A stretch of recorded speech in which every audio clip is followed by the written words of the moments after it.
Hello, my people. Good day to you, good morning, good afternoon, good evening. Whatever time zone you're listening to this, thank you for tuning in every single day to listen to me on Daily Mind Shift. This is Minister Mike. My name is Michael Ujola for Mindset Transformation Africa, and today we are talking about something many instinctively shy away from, something that feels like a threat, but it is in fact one of the most powerful catalysts for personal and professional growth, and that is feedbacks. Let me anchor today's episode on this statement. Feedback accelerates growth when observation leads directly to adjustment. Feedback accelerates growth when observation leads directly to adjustment. Let me ask you this.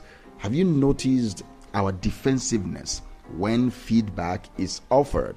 I'm guilty, you are guilty too. It's just normal. It's human nature. It's our ego striving for competence and acceptance, often perceives it as criticism, as judgment, or even an attack on our identity. We feel that familiar sting, that particular urge to justify, to explain, to deflect. This is the fear of being seen, the deep-seated apprehension that feedback threatens our self-image. We would rather remain in our comfortable, stagnant bubble than face potential improvement. This fear, while it is understandable, keeps us from reaching our full potential. It is trapping us in cycles of repetition rather than progress. The problem is not the feedback itself, all right? It is our interpretation. We often mistake the message for the messenger or the data for the judgment. But today's mind shift offers a more liberating perspective. Feedback is not judgment. It is not a judgment. It is a navigational tool. It is like a GPS rerouting you when you've taken a wrong turn, guiding you back onto the most efficient path. It only works, however, when we close the gap between saying and doing. The speed at which we translate observation into adjustment directly determines the speed of our growth. See, if you ignore the GPS, for example, you stay lost. You circle in familiar but unprotective patterns. But think of it as a constant, gentle hand on the tiller, all right, guiding your ship through the waters of life, ensuring you stay on course towards your true north. Let's talk a little bit about the ego trap, all right? This is that defensive crouch we adopt when feedback comes our way. Instead of listening with an open mind, we are already formulating our rebuttal, justifying our actions, or minimizing the impact of our behavior. This prevents us from truly hearing the message, from extracting the valuable data it contains. Feedback, my friends, is mirror data. It shows us what we cannot see ourselves. We all have blind spots, all right? Let's just agree on that. We all have blind spots. We all have areas where our intentions don't quite align with our impact. Feedback is the gift of an external perspective, a chance to see ourselves more clearly, to understand the ripple effects of our actions. The concept of closing the loop is critical here. The faster you can move from receiving feedback to making an adjustment, the faster you grow. Delaying adjustment is like leaving a wound untreated. It only festers, becoming more painful and harder to heal over time. The longer you wait, the more entrenched the issue becomes, making the eventual correction far more difficult. See, this understanding allows us to redefine adjustment. Adjustment is not a sign of failure or weakness. It is a sign of strength, a sign of intelligence, a sign of adaptability. It is shifting from the self-condemning thought of I am wrong to the empowering realization of this path is slightly off and I have the power to correct it. There is immense peace in objective observation. That means you're looking at results without shame, without judgment, simply as data points on your journey. A master craftsman doesn't get angry at a crooked cut. He simply adjusts his saw. A gardener doesn't despair over a wilting plant. She adjusts the water and the sunlight. We must adopt this same detached yet engaged approach to our lives, seeing ourselves as works in progress, constantly being refined and improved.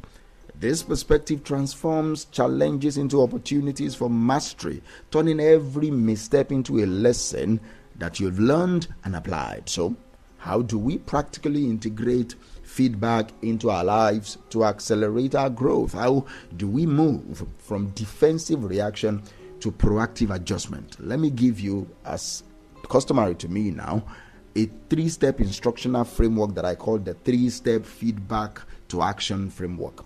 Okay, number 1 is the objective mirror. When you receive feedback, whether it is a direct comment or a subtle cue or a measurable result, your first task is to strip away the emotion. Imagine you are looking at the mirror and it is simply reflecting data. So you ask yourself, what is the core information here? What is the specific behavior or outcome being highlighted? Don't immediately judge it as good or bad, all right? Don't immediately judge it as right or wrong. Just observe. If someone says, you interrupted me, the data is, I interrupted. Do you understand? The emotion, the story you tell yourself about being rude or impatient can come later. So you focus on the raw observation.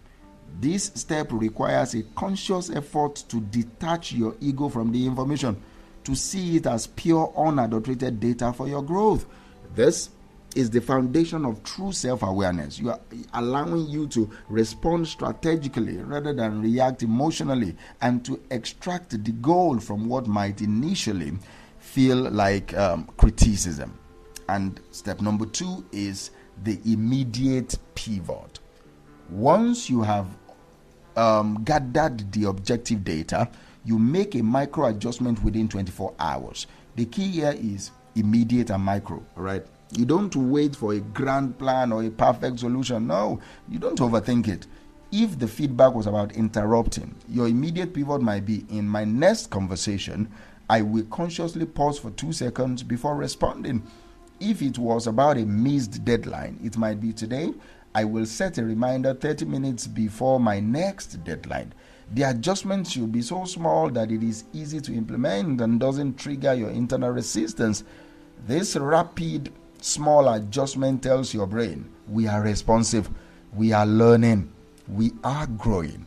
It creates a positive feedback loop of action and improvement, reinforcing the idea that you are capable of change and that change doesn't have to be painful.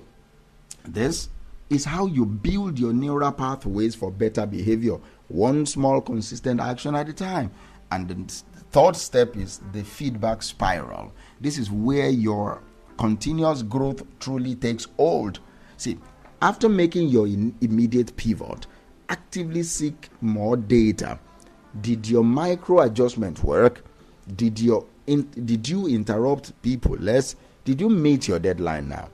Ask for more feedback, observe the results, and then make another micro adjustment. This creates a continuous spiral of observation, adjustment, and further observation. You're not just fixing a problem, you are building a system for perpetual improvement. You become a scientist of your own life, constantly experimenting, observing, and refining. This spiral ensures that you are always moving forward, always evolving, always getting closer to your ideal self, not in a linear fashion, but in an ever upward trajectory of growth and mastery, growth and mastery. This is the path to become truly anti-fragile, growing stronger with every challenge and every piece of insight. This transformational shift leads to the identity of a learner. You move from someone who fears judgment to someone who actively seeks insight. The identity shift that we're talking about is profound. You become an exemplary student of life, someone who sees every experience, every interaction, every outcome as an opportunity to learn and grow. This brings the freedom of perpetual draft, seeing your life, your work, your relationship as a continuous work of progress, never finished, always refined.